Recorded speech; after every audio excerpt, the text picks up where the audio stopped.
panelists to answer this question. Growing up as a black boy in America, what was your biggest fear?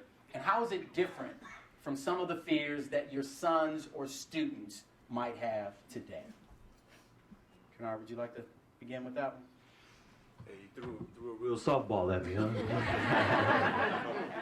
You're the media man. I figured you could handle it. Right off the bat.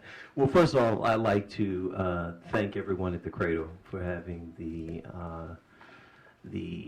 courage, I think is the right word, right, to make this a topic for discussion. I think that all too often we've become too politicized, too politically correct, when certain conversations certainly need to be had. So thank you. Kudos. With regard to the question, what did I fear? Right. Well, I grew up on the south side of Chicago, so down the street from Paul King, probably around the corner from you, I think. So, and I say that proudly. I say that proudly because I didn't necessarily fear anything except the wrath of my parents, quite honestly, right?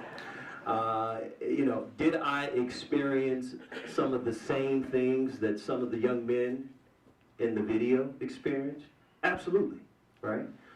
Grew up in, I'll date myself, the early 70s, 80s, southeast side, very segregated part of our city at that time. There were certain areas where we just did not go, right? You just did not venture into certain places. But I didn't fear that because I knew the rules of engagement, right?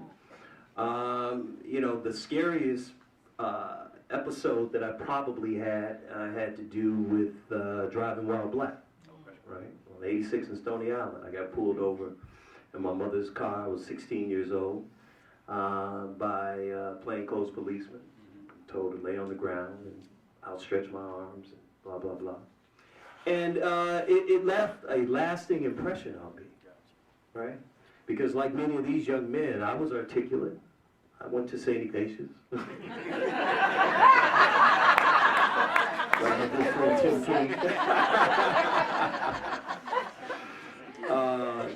I felt like, I could navigate my way down the Dan Rhinell through the various, gang territories. I knew, that.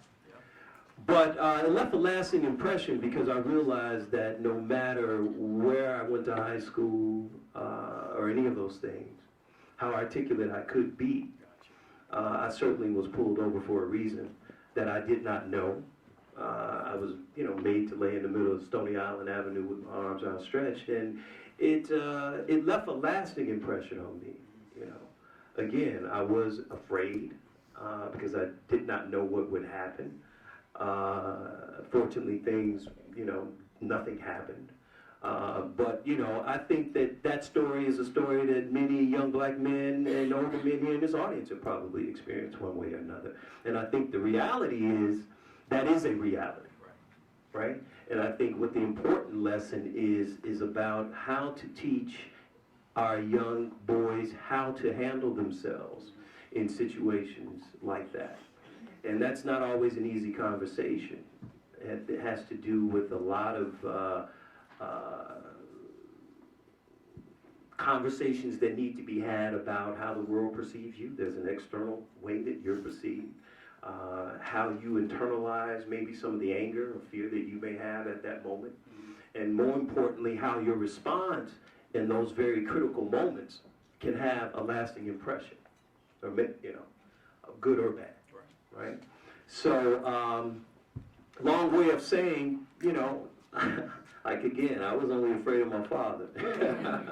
But I had some very challenging, fearful, terrifying episodes dealing with that. Okay. All right. Thank you very much.